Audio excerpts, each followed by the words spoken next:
Right, have you got your pencil to write your notes down? Giggle. Oh, hey, it's good to see you again. Thank you so much for the overwhelming amount of support in the last episode. It was truly humbling. But there's enough of the savvy stuff because today, we've got a water problem to solve. So I'm a sound and level designer for an underwater horror game called The Bog, and the main issue we face is the fact that the entire game is underwater, and historically, all aquatic additions to games are just considered utter shite, and I need to find someone down here who can help me look at underwater level design from a different angle. Luckily, I came down here in the week and I think I found someone who can help me. This is Thierry, creative director of Sea of Stars, and they've managed to do the unthinkable. They've made an underwater temple that doesn't suck ass. And so today, we're going to sit down and see what we can learn from one another. And that means you too, Ludo. Sit. Okay, welcome to Design Delve.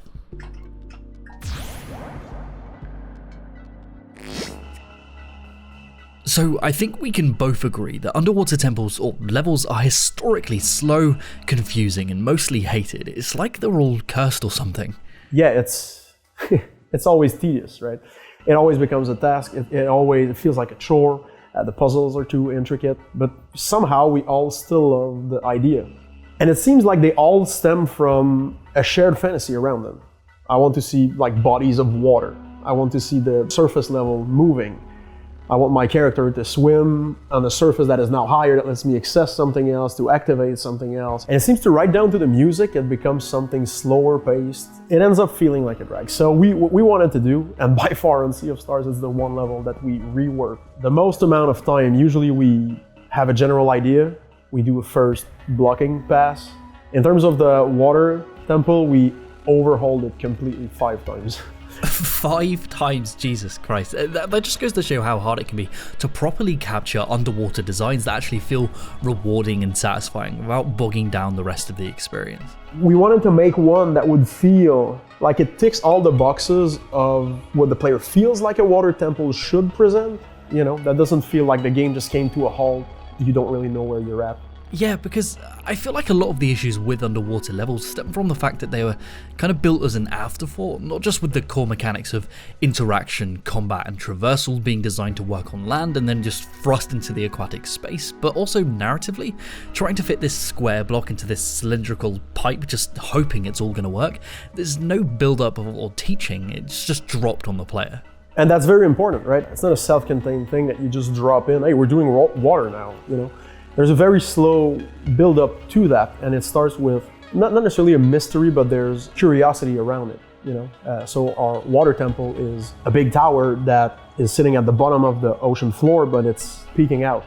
And eventually the narrative gets you to a point where you obtain an item to find a hidden village that is underwater, and by the time you get there, you're narratively you're invested in that place. And it seems to me that boredom and curiosity are mutually exclusive, right? And so if we invest you enough in the place, you'll be in this state of, oh, I get to see it now, I get to explore it now.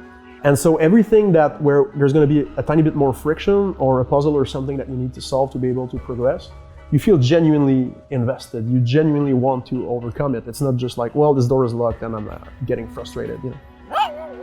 Well, yeah, Ludo notices this all the time. That frustration is a huge part of why most underwater levels fail. They commonly use such isolated mechanics from the rest of the game, and because they were an afterthought, there's been no effort to properly condition or teach the players, so it leads to their puzzles to be difficult to understand. The things you'll go up to the 3rd floor, activate something, and then it does something in another room that you're unclear, was that on the 1st floor, the 2nd floor, the 7th floor, and just this finding your bearings and ending up going back to the same rooms over and over again. And so what we did is we presented something where the effort to reward ratio that you get in terms of your progression through the dungeon, whenever you enter a room, it's always a self-contained thing to solve. And it always looks fairly complex with like all the glass pipes and you start driving the liquids through and all of that. And it's always, at least what we were shooting for, is for it to always feel like a relief instead. See, now it's really interesting that you use that term relief there. Absolutely, yeah. Because a lot of what we usually see in underwater temples is that friction and frustration, but you've aimed to counter that with a constant sense of relief, making challenges seem daunting through visual and mechanical design, but that complexity is an illusion, isn't it? the 101 of difficulty, right? And after a boss fight, you make your game deliberately easier for a little while so that the player feels, oh, I'm that much more powerful now, because it seems like the subconscious assumption is it just keeps getting harder. But no, there are moments where on purpose the game is made easier so that you feel better, and then we slowly ramp up, And so I think the same thing applies to velocity in the traversal of the world, also in terms of how much meat there is to every fight. And then yes, also in the complexity of the puzzles that you have to solve. And so sometimes we just like to peak in the middle. So instead of difficulty or complexity going 1, 2, 3, right? Well, really often we like to do 1, 3, 2. So that you learn the mechanics and then you play with them in a way that's more intricate. And then you have to play with them again. And as a player, you just expect that to be the hardest version that it's going to present. And visually, it can feel more intricate when you first walk into the room. But the way you resolve it is actually simpler than the second iteration that you saw. And instead of feeling like, it just got easier, that's weird, you really just feel like you have this velocity. And again, it feels more satisfying and more empowering. Your small actions are doing great things because you've now mastered, these contraptions. Yeah, and why I think that's so fascinating is because it works on either extreme. It allows the timid players to feel as if they're actually mastering something complex to get that relief, but for players that are just full of themselves, it makes them feel as, I'm hot shit. Oh, yeah. It also, instead of, oh man, it's challenging, but now I'm finally off the hook, I'm finally done with it, is that by the time you overcame the bigger challenge, you get to just show off and play around with those things. So we let you experience that mastery, right? Yeah, I guess it's about presenting that feeling of things being daunting, which comes naturally with water temples, but then using tricks to make the player feel as if they're overcoming it through skill. But in reality, it's just designed that way. Oh, for sure. Well, so the first thing about the daunting thing is if it were in combat, we say you're gonna fight a titan, right?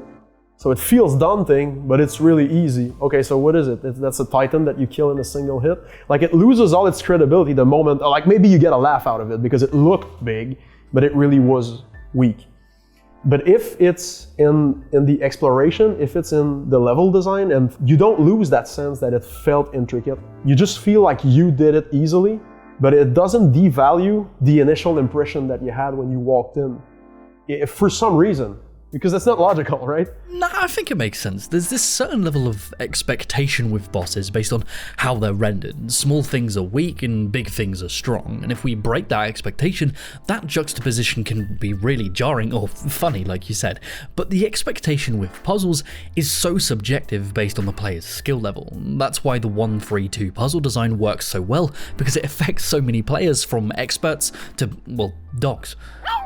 Yeah, but looking at your water temple, you still ended up doing that classic water temple thing of different floors and water levels rising, but this time it doesn't actually suck, and I think a lot of that comes down to the hidden linearity of the temple itself. It looks incredibly complex with all its moving parts, but the puzzles themselves unfold in a way to guide the player naturally, eliminating any of that frustration or confusion.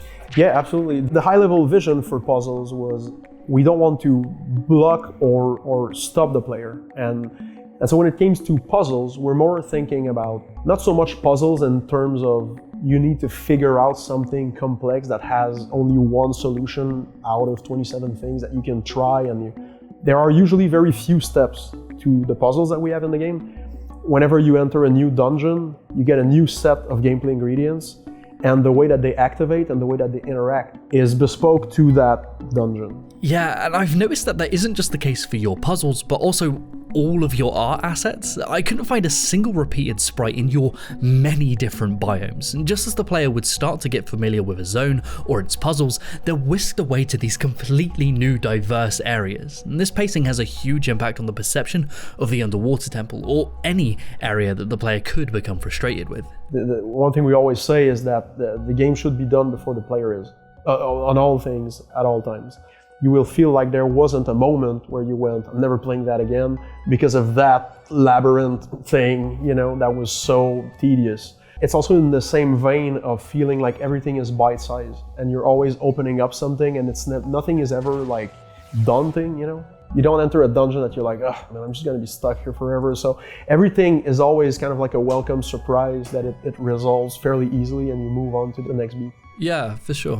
What I'm going to take away from all of this as a level designer is how tight not just your water temple is, but the entire experience. You've made each distinct aspect of the game feel so fluid and cohesive to the core experience rather than them being an afterthought. Luckily for the bog, our entire game is underwater, so mechanics are never going to be an afterthought for us, but because it's a horror game, that daunting feeling of dread but the player always overcoming it is incredibly important, and the 1-3-2 design theory is a wonderful way to accomplish that, but in a different way.